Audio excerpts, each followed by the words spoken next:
সেই ক্ষেত্রে বাংলাদেশ আওয়ামী লীগকে আমি আমার ব্যক্তিগত আদর্শিক জায়গা দেখেছি, প্রধানমন্ত্রী শেখ হাসিনাকে আমার আদর্শিক নেতৃত্ব হিসেবে দেখেছি, এবং বঙ্গবন্ধু শেখ মুজিবুর রহমানকে আমার আদর্শিক নেতা হিসেবে দেখেছি। এর মাঝে আর কোনো কথাই নেই। এখন আসেন পদ পদবীর বিষয়। আসলে পদ পদবী দিয়ে কি করবো ভাই? বাংলাদেশ আওয়ামী লীগের দেশরত্ন,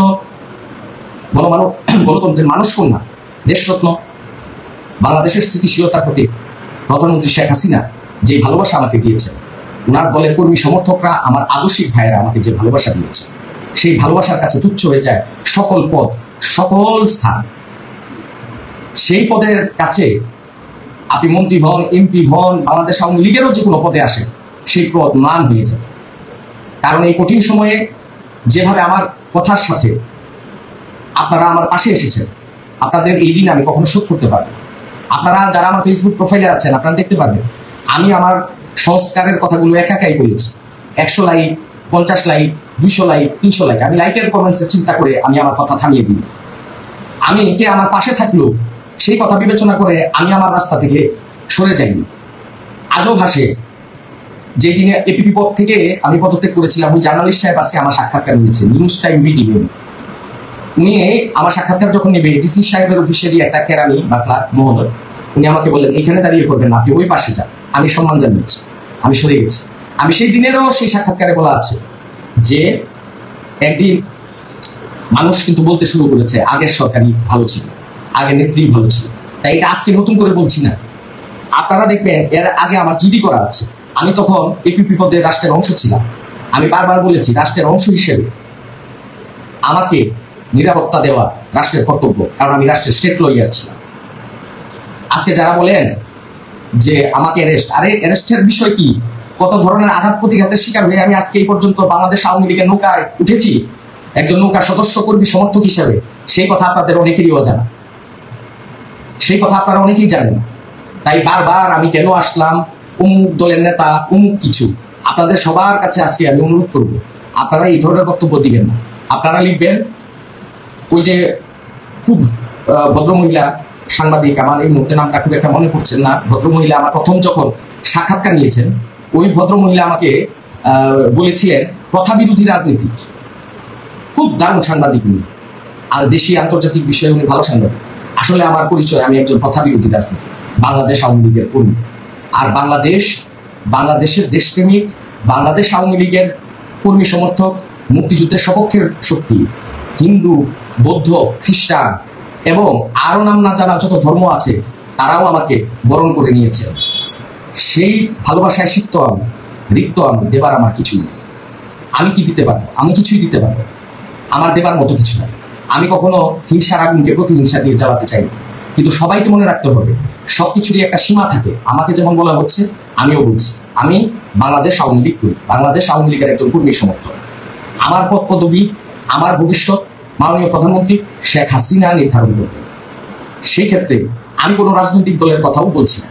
আপনারা খেয়াল করে দেখবেন, অলরেডি জামায়াত নেতার একটা স্বীকারোক্তি দেখতে পেলাম যে 5ই আগস্টের বিষয়টা ছিল ওনাদেরই আদলে করা আন্দোলন, উনি স্বীকার করেছেন সেই কথিত কথা।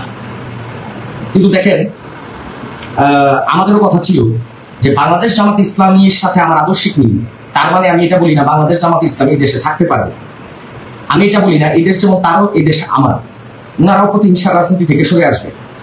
আমি বলেছি ওনারা যদি ক্ষমা চেয়ে থাকেন, যদি কথাটি টেনেছে, আমরা তখন বলেছি বাংলাদেশ আওয়ামী লীগের রাজনীতি, প্রধানমন্ত্রী শেখ হাসিনা যে পরিবেশ নির্ধারণ করবে আসলে কি সত্যি ক্ষমা চেয়েছেন কিনা। কিন্তু এর মানে কি বলেছি যে বাংলাদেশ জামাত ইসলামকে নিধন করে দিতে হবে? না ভাই, আমরা কাউকে নিধনের রাজনীতি করি না, কিন্তু সবাইকে একটা সীমারেখা থাকা উচিত। কারণ যারা আজকে প্রয়োজনে স্বার্থে দেখছেন যে বাংলাদেশ আওয়ামী লীগের অবস্থা খারাপ, তাই তারা অনেক বড় বড় ডায়লগ দিচ্ছে। কাল যদি প্রধানমন্ত্রী শেখ হাসিনা এই দেশে ফিরে আসেন, তখন তো আপনার কথা এমন থাকবে ভাই। হ্যাঁ, এই যে আজেবাজেও যে কিছু কমেন্টস আসে না তা না, আমি তাদেরকে জিজ্ঞেস করি, তখন দিবেন ইনশাল্লাহ। আপনাদের তো রেকর্ডগুলো থাকবে, ডিলিট করবেন না প্লিজ। বাংলাদেশ আওয়ামী লীগের যদি সুদিন আসে, তখন আপনাদের কথাগুলো যেন এমনই থাকে। আর যদি না থাকে, তাহলে আপনারা মুনাফেক ছিলেন, এটা পরিষ্কার। তো ব্যক্তি কি চিন্তা করবেন রাজনৈতিক আদর্শ বিবেচনার ক্ষেত্রে? ব্যক্তি চিন্তা করবেন সততা, দেশপ্রেম, মেধা, ধর্মনিরপেক্ষতা, নেতৃত্ব, এর মাঝে যদি কোনো একটা জিনিসও আসে তাহলে আপনি ধরে নেবেন সেই রাজনৈতিক দল, সেই নেতা আপনার নেতা, সেই রাজনৈতিক দল আপনার দল। এবং প্রত্যেকটা বিষয় আপনি নিরপেক্ষভাবে স্কেল দিয়ে বিবেচনা করবেন এবং ওইখান থেকে আপনার প্ল্যাটফর্মটা আপনি বিবেচনায় নেবেন। এটা আদর্শিক কারণে হতে পারে, দেশপ্রেমে হতে পারে, নেতৃত্ব মুগ্ধ হয়ে হতে পারে। এখন যদি কোনোটার উত্তর না মিলে তাহলে আপনি রাজনীতি থেকে বিরত থাকবেন। আর যদি আপনার পছন্দের যে কোনো রাজনৈতিক দল বাংলাদেশে আছে তাকে আপনি পছন্দ করতে পারেন, তাকে আপনি বেছে নিতে পারেন। এখন আমার আদর্শের সাথে বাংলাদেশ আওয়ামী লীগ, নৌকা মার্কা, প্রধানমন্ত্রী দেশরত্ন শেখ হাসিনা মিলেছে। আমি এসেছি, আমি কাউকে ছোট করছি না, কোনো রাজনৈতিক দলকে ছোট করছি না, কিন্তু আমার কথা খুব পরিষ্কার, আমি বাংলাদেশ আওয়ামী লীগের কর্মী সমর্থক হিসেবে আমি আছি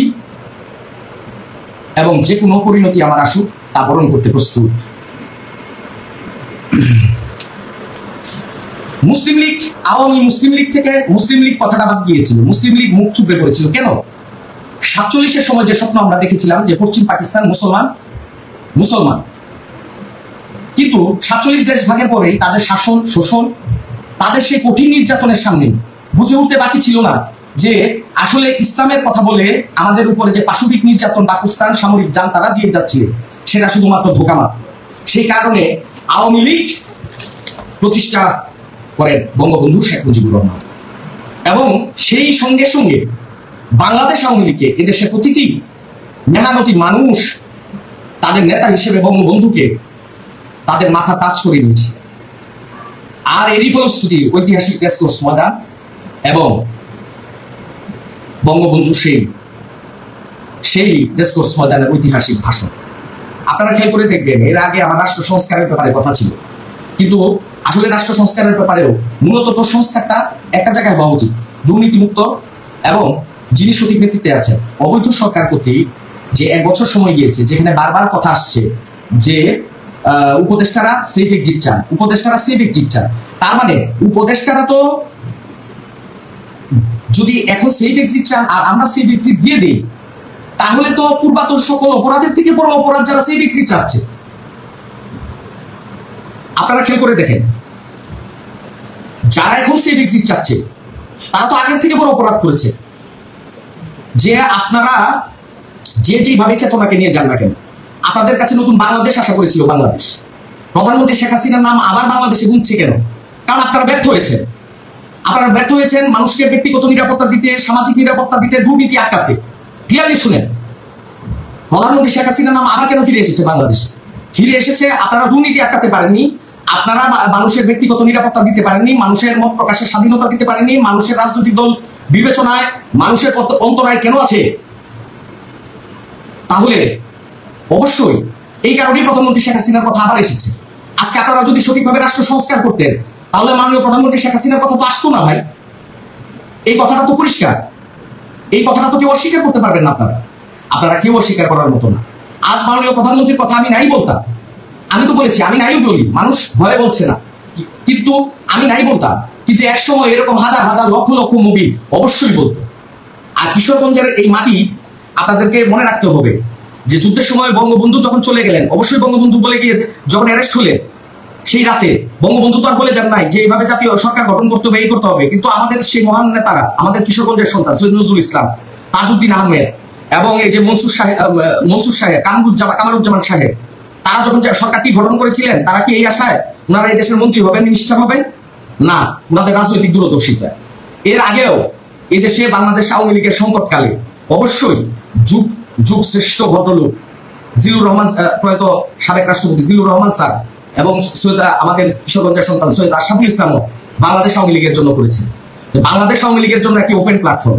আপনারা যারা বাংলাদেশ আওয়ামী লীগের কর্মী সমর্থক আছেন তারাও জেনে রাখেন, বাংলাদেশ আওয়ামী লীগ একটি ওপেন প্ল্যাটফর্ম।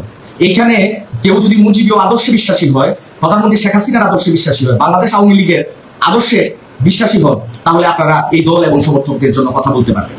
আর আমি তো সবাইকে অনুরোধ করব যে আপনারা আপনাদের দলের কথা বলেন, আপনাদের প্ল্যাটফর্ম থেকে, আপনাদের ফেসবুক প্রোফাইল থেকে, আপনাদের মিছিলে মিটিংয়ে আপনারা কিভাবে বেটার। কিন্তু আপনারা কেন বারবার আমার কাছে এই ধরনের প্রশ্ন, আমাকে এই ধরনের স্ল্যাং ল্যাঙ্গুয়েজ, আমাকে হুমকি দামকি কেন দিচ্ছেন? আমার এটা জানা নেই। কিন্তু আমি আজ এইটা বলি, যখন জালিমের জুলুম তার সমস্ত সীমা অতিক্রম করে, তখন মহান রাব্বুল আলামিন তাদের জন্য সর্বোচ্চ শাস্তি নির্ধারণ করে। জালিমের জুলুম, নষ্ট লোকের দুষ্টামি যখন সর্বোচ্চ অবস্থান, সর্বোচ্চ জায়গা থেকে তাদের এই নষ্টামি আর দুষ্টামি আর ষড়যন্ত্র চলতে থাকে, তখন মহান রাব্বুল আলামিন অবশ্যই তাদেরকে শাস্তি প্রদান করে। কারণ তারা শাস্তি ছাড়া আর কিছুই ভয় পায় না, তারা শাস্তি ছাড়া আর কোনো কিছুকে ভয় পায় না। তাই আজকে আমার শেষ বক্তব্য, অবশ্যই প্রতিটা প্রাণের সম্মান আছে, প্রতিটা জীবনের দাম আছে। তাই আমরাও কখনো বলবো না যে এই দেশে থাকা কোনো মানুষের জীবনে আর কখনো ভয়াল মৃত্যুর থাবা পড়ুক রাজনৈতিক কারণে, কারো বাড়ি লুঠুক, কারো বারবার মামলা হামলায় কেউ পড়ুক।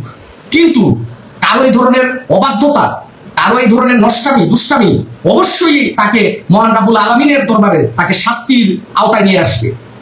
আমি এখনো এদেশের প্রতিটি আওয়ামী সমর্থকদেরকে, এখনো গণতান্ত্রিক রাষ্ট্র এটা, এখনো এই দেশে যুদ্ধের পরিবেশ হয়নি যে আমরা লাঠি সোঁটা নিয়ে রেডি হওয়ার কথা বলছি। আমরা শুধু আমাদের দেশের কথা বলছি, আমাদের দশের কথা বলছি, আমার ভাবনা বলছি।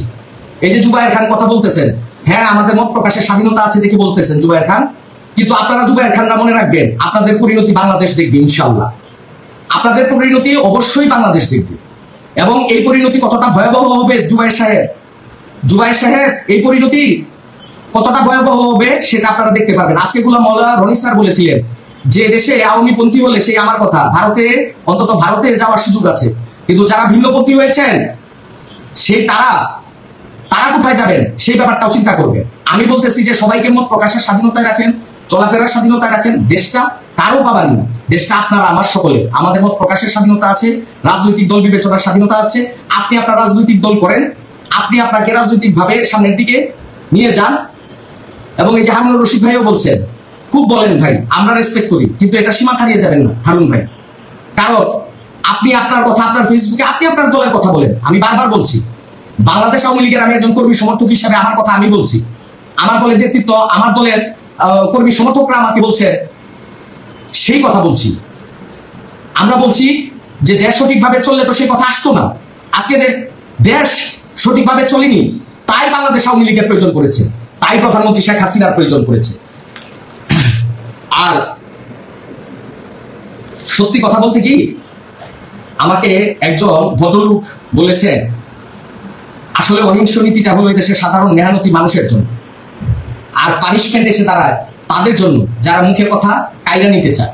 মুখের কথা কারা কায়রা নিতে চেয়েছিল বাঙালি, সেটা প্রতিটি বাঙালি, বাংলাদেশি, বাংলাদেশ আওয়ামী লীগের নেতৃবৃন্দ, কর্মী, সমর্থক, তারা সকলেই জানে। এই সময় আপনার মুখে কথা বলার সময়, এই সময় বাংলাদেশ আওয়ামী লীগের পক্ষে কথা বলার সময়, এই সময় প্রধানমন্ত্রী দেশরত্ন শেখ হাসিনার কেন প্রয়োজন এই দেশে, এইটা নিয়ে কথা বলার সময়, এই সময় আগামী নতুন বাংলাদেশ নির্মাণের সময়। তাই আমি সবাইকে অনুরোধ করব, আসুন প্রতিহিংসা, শত্রুতা, শত্রু ভাবাপন্ন মনোভাব, অপরের চিন্তা বাদ দিয়ে আমরা নিজের দিকে খেয়াল করি, নিজের পরিবারের দিকে খেয়াল করি, নিজের দলের দিকে খেয়াল করি, নিজেদের চিন্তা আদর্শ যেটা আছে সেটা নিয়ে কাজ করে যান, অন্যকে হেয় প্রতিপন্ন করে না।